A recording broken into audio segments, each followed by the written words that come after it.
प्रेम से बोले शंकर भगवान की जय, मैया पार्वती की जय, गणपति ललनवा की जय, सच्चे दरबार की जय। गुरु भाई बहना, मैं एक कथा सुनाने जा रही हूँ। इस कथा को पूरा सुनिए और रहस्य जानिए। आदि नहीं, आदि सुनने में शिव गुरु का अपमानित होती है, पूरा सुनने में ज्ञान होती है। इसलिए कथा को पूरा सुनिए और रहस्य जानिए। हर हर महादेव, घर घर महादेव। गुरु भाई बहना, एक गांव में दो गोतनी रहती थी। दोनों गोतनी में आपस में बहुत प्यार था। दोनों में इतना प्यार था कि जो भी करती थी दोनों एक समझ से ही करती थी, लेकिन पूजा पाठ दो में एक भी नहीं करती थी। कोई पूजा पाठ का मर्म नहीं जानती थी। बस काम यही था कि दिन भर अपने काम करती थी और भोजन बनाती थी, खाती थी, आराम से दोनों रहती थी। दोनों का ब्याह का कई वर्ष हो गया, लेकिन दोनों का संतान नहीं हुआ। जब दोनों का संतान नहीं हुआ तो दोनों आपस में बात करती है कि बहन जी, दीदी जी, मैं क्या करूं? मैं दो गोतनी हूं, देवरानी जेठानी, एक का भी संतान नहीं है। बड़ा दुख का बात है। धीरे धीरे समय भी बीत चुका है, 5 वर्ष हो गया। लोग अब अगल बगल का ताना भी देना शुरू कर दिए हैं और मेरा संतान नहीं है। जेठानी जो थी वो कहती है कि सुनो, सभी लोग इधर उधर जाते हैं, हम भी क्यों ना जाएं? चलो गंगा जी जाते हैं, गंगा स्नान करेंगे और पटना में जाकर पटन देवी मैया से मांगेंगे कि पटन देवी मैया, हमको संतान की प्राप्ति दे दीजिए, हम दोबारा फिर आएंगे, यहाँ चुंदरी चढ़ाएंगे। गुरु भाई बहना, दोनों गोतनी, देवरानी और जेठानी, दोनों घर से निकल गई। पटना जाके गंगा के स्नान, गंगा मैया में स्नान की, गंगा में, और गंगा के घाट पे चुंदरी चढ़ाई, 5 रंग के फलहरी और 5 रंग के मिठाई, धूप दीप सब कुछ की। उसके बाद हाथ जोड़ के कहती है कि हे गंगा मैया, हमको एक ठो संतान सुख दे दीजिए, हम आके दोबारा फिर पूजा करेंगे। गुरु भाई बहना, इसका पुकार गंगा मैया सुन लिए। गंगा मैया सुन लिए। वहां से दोनों गोतनी चल रही है तो देख रही कि गंगे के अरार पे बड़ी मनी बहिन लोग बैठ के, गुरु भैया लोग शिव गुरु के चर्चा कर रहे हैं, सब भजन कर रहे हैं, कथा कहानी कर रहे हैं। दोनों कहती है कि अरे सुनो, देखो ना ये लोग क्या कर रहे हैं, चलो ना हम लोग थोड़ा बैठ कर देख लेते हैं। देवरानी और जेठानी दोनों बैठकर और सुनने लगी। चर्चा संपन्न हो गया तो लोग पूछने लगे कि भाई आप किस लिए चर्चा गच्छे थे जो गंगा के घाट पर करवा रहे हैं? तो जिनके मन्नत पूरा हुआ तो वो बोले कि क्या कहूँ बहन, मेरा संतान नहीं था। तो गंगा में स्नान करके और गंगा मैया के पूजा करके और कहे थे कि हे महादेव, यदि मुझे संतान हो जाएगा तो हम गंगा के घाट पर आके और चर्चा करेंगे। इसीलिए गंगा के घाट पर आके चर्चा हम कर रहे हैं। दोनों देवरानी जेठानी थी, वो मन ही मन कहती है कि हे भगवान, हे शिव गुरु, आज से हम भी आपको गुरु मान रहे हैं, हमको भी संतान दे दीजिए, हम भी गंगा के घाट पर आके चर्चा करेंगे। हम भी गुरु भाई गुरु बहन के बुला के और चर्चा करेंगे और प्रसादी बांटेंगे और आपका चरण भी धोएंगे। दोनों देवरानी और जेठानी घर चली गई। घर जाने के बाद कुछ ही दिन के बाद दोनों गर्भवती हो गई। जब समय पूरा हुआ तो दोनों का एक एक पुत्र हुआ। दोनों का एक एक पुत्र हुआ। जब पुत्र हुआ तो बड़ी वाली जो थी जेठानी, वो भूल गई पूजा पाठ करना, याद करना, छोटी वाली बेचारी करते रह गई। जब बच्चा का 6 महीना हुआ तो छोटी वाली कहती है कि दीदी चलिए ना गंगा मैया के पूजवा कर देंगे, चर्चावा करवा देंगे दीदी, 6 महीना हो गया बाबू का। बड़ी वाली कहती है कि कितना तू पागल है रे, 6 महीना के बच्चा के लेके अब गंगा जी के घाट पर जाएंगे, बच्चा जो गंगा जी में गिर जाएगा, कूद जाएगा, मर जाएगा तो हम क्या करेंगे, भीड़ उड़ में करूँ चल जाएगा ता हम नहीं अभी जाएंगे। जब मेरा बच्चा बड़ा हो जाएगा 5 साल के और इसको हम मुड़ना करवा देंगे तब। गुरु भाई बहना जो देवरानी थी वो बेचारी भगवान के गोड़ लग के अपने पति से बोली कि ये जी देखिए ना, हमको जब बाल बच्चा नहीं होता था तो हम पटना गए थे और हम मन्नत किए थे, से चलिए ना हम पटना में जाके गंगा मैया के पूजा पाठ कर देंगे, बाबू के 6 महीना हो गया है और चर्चा भी करवा देंगे। उसका पति बोले कि अरे इसमें कहने का बात है, चलो। छोटी वाली जो देवरानी थी वो पटना जाके गंगा घाट पे पूजा की और गंगा मैया से बोली कि हे गंगा मैया हमको एक ठो पुत्र और दे दीजिएगा जिसमें जोड़ा लग जाए, और चर्चा भी करवाई धूमधाम से। घर आ गई। गुरु भाई बहना अभी साल में एक बार जाके गंगा मैया के घाट के पूजा करती थी और चर्चा भी करवाती थी छोटी वाली। बड़ी वाली के जब कहती थी तो कहती थी क्या अभी बेटा 5 साल का ना हुआ है, अभी मुड़ने में करवाए हैं, बेटा पढ़ लिख लेगा ना तब फिर हम करवा देंगे चर्चा और जाके घाट पर पूजा कर देंगे। धीरे धीरे धीरे धीरे बेटा हो गया 12 साल का। फिर देवरानी याद कराती है दीदी बाबू 12 साल के हो गया दीदी, चलिए ना पटना, चलिए ना गंगा मैया के पूजवा कर देंगे दीदी और चर्चावा करवा देंगे। कहती अभी 12 साल का ना हुआ है, बेटा के नौकरी लगेगा, ब्याह होगा तब ना। गुरु भाई बहना बेटा पढ़ लिख के बड़ा हो गया तो उसको नौकरी भी लग गया, शादी सेट हो गया। फिर कहती है देवरनिया दीदी देखिए आपका एक बेटा, हमको 2 बेटा हो गया दीदी, और आपका बेटा का नौकरी हो गया, देखिए मेरा बेटा का भी नौकरी हो गया दीदी, एक छोटा है तो पीछे होगा, एक का हो गया, मेरे पास कोई कमी नहीं है दीदी, चलिए ना करवा देंगे। डांट दी और 2 चाट मार दी अपना देवरानी के और बोलती है बार बार कहती हो हमको गंगे मैया बेटा दे दिया, 80वें गुरु बेटा दे दिया है, चुप रहो तुम। झूठ मूठ के हम 20,000 जाके खर्चा करेंगे, गंगा के घाट पर बाजा लावेंगे, बत्ती लावेंगे, ढोल लावेंगे, लोग के प्रसादी बांटेंगे, फल फलारी चुंदरी 12, 17, 20,000 रुपया खर्चा करेंगे, हम नहीं जाएंगे।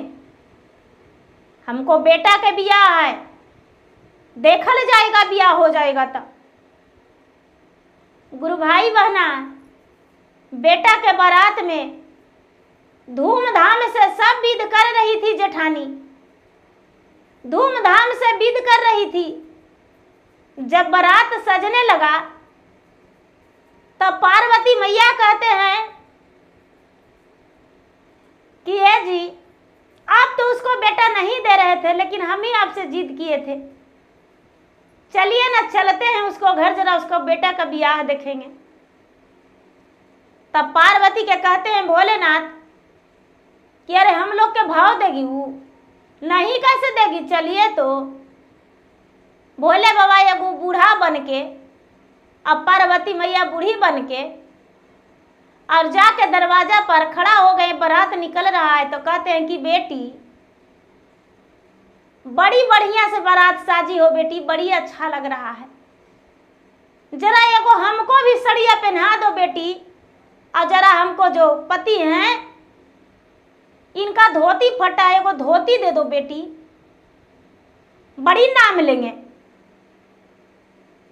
जो जेठनिया थी वो धक्का मार के कहती हमको एक ही को बेटा है, रंग में भंग करने आई हो, जा यहाँ से।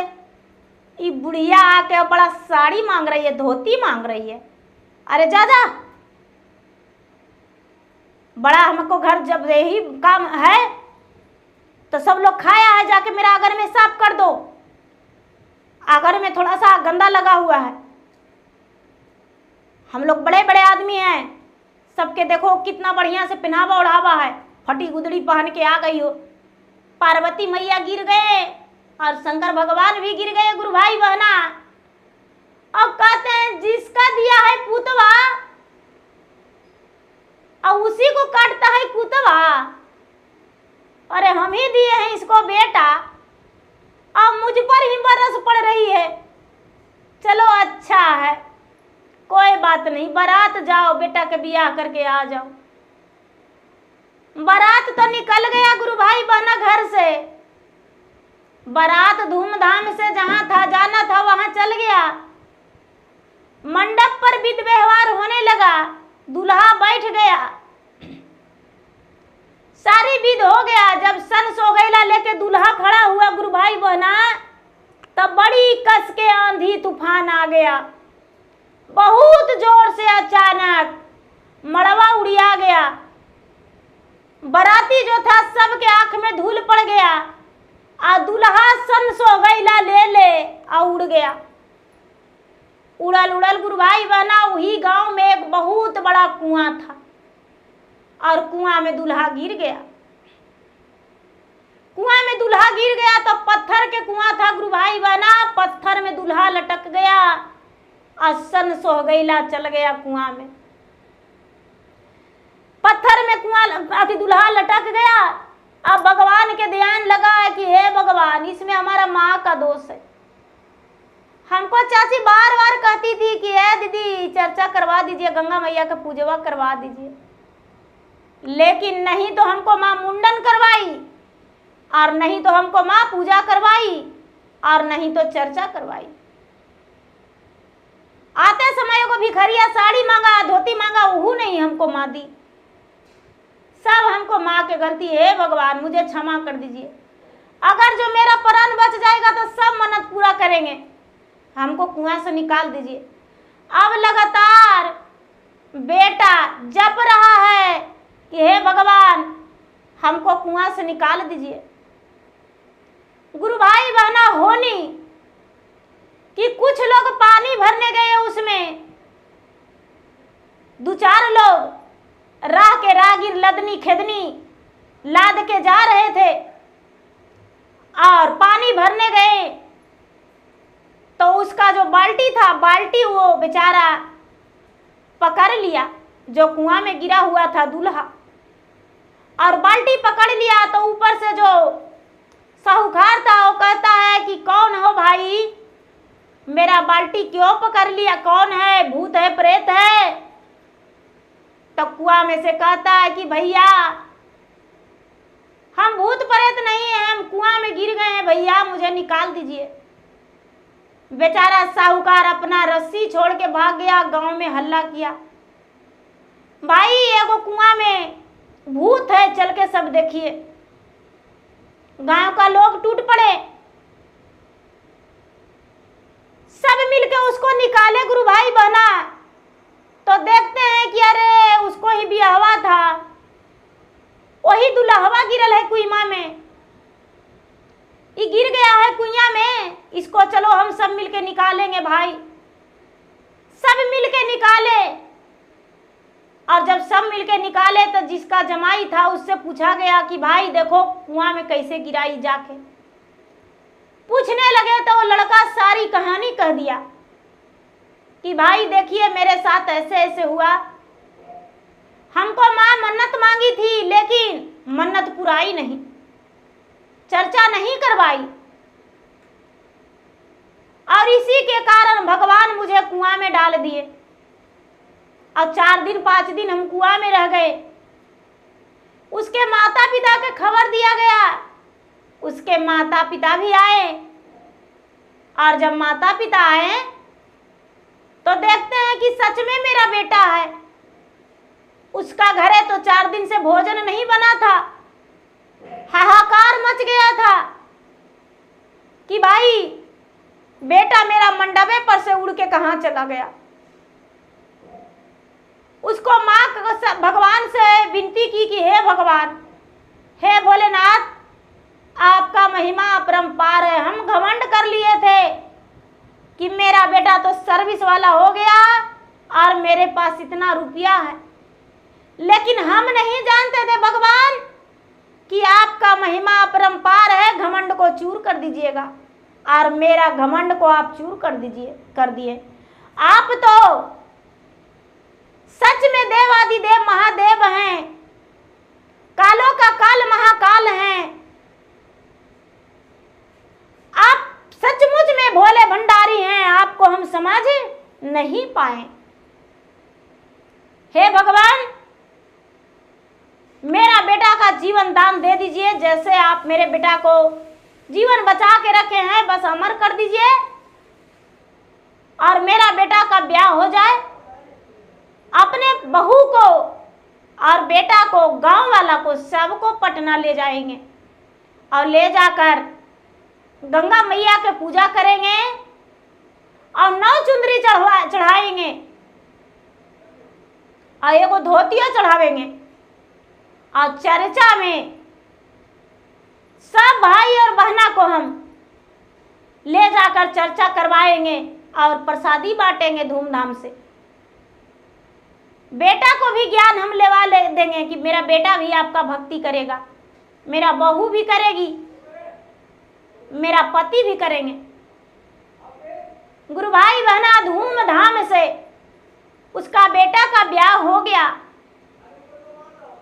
और बेटा का ब्याह हो जाने के बाद वो जेठानी जो थी अपने देवरानी से जाके क्षमा मांगी कि अरे तूने हमको बार बार चेतावनी दी, लेकिन मैं अपने घमंड में चूर होकर और मैं मन्नत नहीं उतारा, इसलिए गांव वालों के सबके बोलो और हम चलेंगे, चर्चा करवाएंगे और गंगा मैया के पूजा करेंगे। गुरु भाई बहना बस रिजर्व करके, गाड़ी रिजर्व करके और जो जेठानी थी जितना बन पड़ा उतना लोग के ले गई और ले जाकर गंगा मैया के पूजा की, बेटा का मुंडन किया और चर्चा करवाई गंगा के घाट पे, लोग का प्रसादी बांटी, धूमधाम से खुशी से अपना घर आ गई। उस दिन से भगवान का याद कभी नहीं भूली, भगवान का भक्ति करते रह गई। उसके परिवार शिव परिवार से के नाम से जानने लगे। तो गुरु भाई बहना, लोग दूसरे को कह देते हैं कि ये बहन जी आपके यहाँ ये चीज है, तो कहते हैं कि हाँ है तो दीजिएगा थोड़ा सा हमको, तो उसको आस लग जाता है नहीं देने पर। और बताइए कि भगवान को हम कह देंगे तो उनको आस नहीं लगेगा, उनको भी आस लगता है। तो आस तो पुराना चाहिए। सबसे बड़ी आसमा होती है, उसके बाद प्यासमा होती है। भूख माँ, नींद माँ, आसमा, प्यास माँ। तो सबसे बड़ी आसमा शांति माँ, जो शरीर में शांति देते हैं, संसार में शांति देते हैं, वो सबसे पीछे हैं। ये 4 जो हो गए सबसे बड़े हो गए। तो गुरु भाई बहना, मेरा वीडियो अच्छा लगे तो मेरा वीडियो का लाइक करें, शेयर करें। चैनल पर यदि नए हैं तो चैनल का सब्सक्राइब करें, बेल आइकन घंटी को दबाएं, जो कि मेरा वीडियो का नोटिफिकेशन सबसे पहले आपके पास जाए और आप मेरा वीडियो का सुन सके, देख सके और लाभ उठाए। धन्यवाद। हर हर महादेव, घर घर महादेव।